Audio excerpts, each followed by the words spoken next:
Silakan Pak Andreas. Pak Andreas tadi mau menambahkan lagi.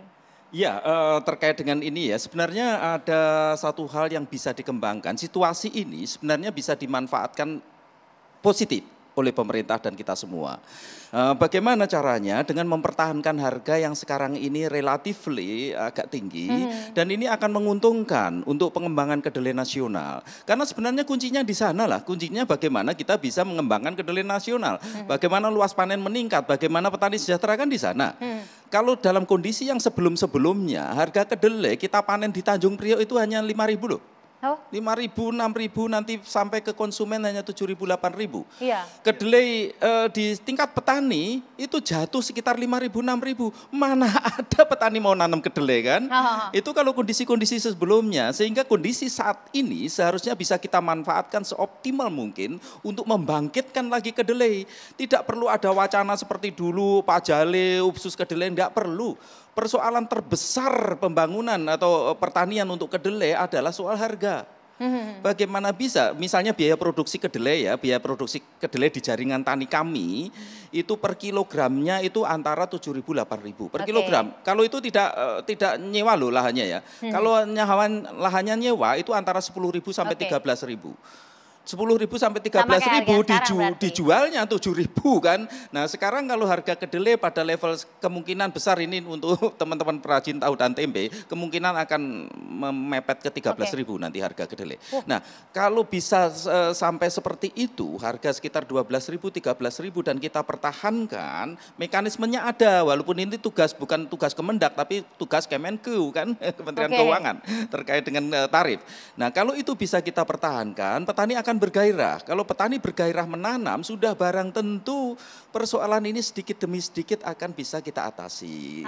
Kita pernah kok, tahun 92 itu kita hampir swasembada kedelai. Karena pada saat itu luas tanam kita 1,7 juta hektar. Sekarang hanya berapa? 450.000 hektar. Itu pun kalau datanya ada, teman saya bersihin. Nah, itu kalau benar datanya kan gitu kan. Ini Pak Herman ini dulu juga di Komisi 4, nanti kita tanya sama beliau biar lebih panjang, kita jeda dulu. Karena sudah habis di segmen ini waktunya. Pak Herman akan jelaskan lebih lanjut lagi, tetap bersama kami. Sampaikan Pak Taryo, silahkan Pak Taryo. Terima kasih kepada seluruh pemirsa. Yang pertama bahwa memang kita menunggu-nunggu kebijakan pemerintah. Kebijakan pemerintah baik jangka pendek maupun skenario jangka panjang. Sehingga keinginan para pengrajin tahu tempe ini terpenuhi. Jangka pendek memang tadi walaupun Pak Oke tidak setuju kita demo dan mudah-mudahan skenario jangka pendek Pak Oke tetap laksanakan bukan karena subsidi karena demo tetapi Pak Oke lebih peduli terhadap pengrajin tempe tahu dan konsumen tahu tempenya. Nah ini kami berharap kekompakan seluruh pengrajin tempe dan tahu yang memang sudah dijadwalkan demo mogok selama 3 hari, yaitu 21, 22, 23. Ya, apa boleh buat itulah suara hati para pengrajin tempe tahu. Sehingga untuk kekompakan tadi menaikkan Rp1.000 pun susah. Maka dengan kekompakan libur produksi, kita berharap ada kekompakan sehingga nyaman pengrajin tempe tahu untuk mendapatkan keuntungan yang layak.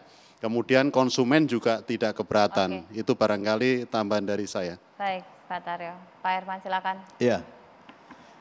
Urusan pangan ini harus serius ya. Jadi Kementerian Perdagangan saya kira akhir-akhir ini memang mulai serius membahas terkait dengan persoalan ketersediaan dan keterjangkauan pangan di masyarakat.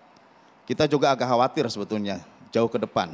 Kalau hanya pengaruh inflasi di Amerika atau masalah produksi di Brasilia dan Argentina, kemudian mempengaruhi terhadap urusan pangan. Padahal ada dua sisi lain, ada feed dan ada fuel.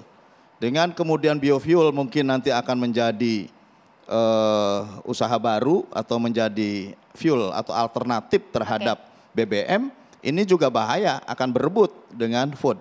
Oleh karenanya idealnya ya kita harus mencapai swasembada pangan, harus mencapai kedaulatan kemandirian pangan untuk paling tidak beberapa komoditas yang saat ini sangat sensitif dengan harga pasar dunia. Yakni? Ya seperti beras ya karena itu dikonsumsi setiap hari, tahu tempe atau kedelai, kemudian ayam, ya daging ayam karena itu juga menjadi komoditas yang harus dijaga stabilitasnya, gitu ya. Daging sapi, ya. Kemudian gula. Baik. Kemudian yang harus dijaga jagung, karena jagung sangat berpengaruh juga nanti terhadap peternakan, gitu ya. Dan saya kira ini paling tidak minimal yang harus kita jaga. Dan saya setuju Pak Oke kalau ada pemikiran ke depan bagaimana kita seperti membentuk cadangan beras pemerintah. Bisa juga kita membentuk kedelai atau cadangan kedelai pemerintah, cadangan gula pemerintah, cadangan pangan strategis pemerintah. Yang ini dijaga oleh BUMN berdasarkan keputusan Menteri Perdagangan. Ini yang kita jaga berdasarkan neraca komoditas. Baik, gitu ya. Baik, terima kasih Pak Herman. Pak Oke, silakan Pak Oke singkat saja. Pak Dirjen. Pemerintah sangat concern terkait hal ini. Yang kami pastikan adalah kelanjutan ketersediaan bahan baku bagi pengrajin tahu tempe.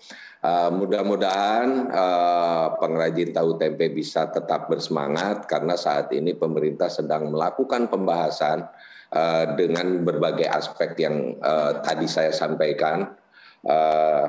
Kami pastikan ketersediaan tetap tersedia walaupun itu tentunya saat ini belum bisa dipasok dari dalam negeri, tapi ketersediaan kami pastikan ada. Baik. Terima kasih Pak Dirjen, terima kasih Pak Herman Kairon, Prof. Dwi Andreas dan juga Pak Sutaryo. Tetap semangat Pak untuk bisa mencukupkan tempe tahu yang dibutuhkan oleh ibu-ibu. Saya Brigita Manohara pamit, terima kasih sudah bersama Indonesia Business Forum. Sampai jumpa.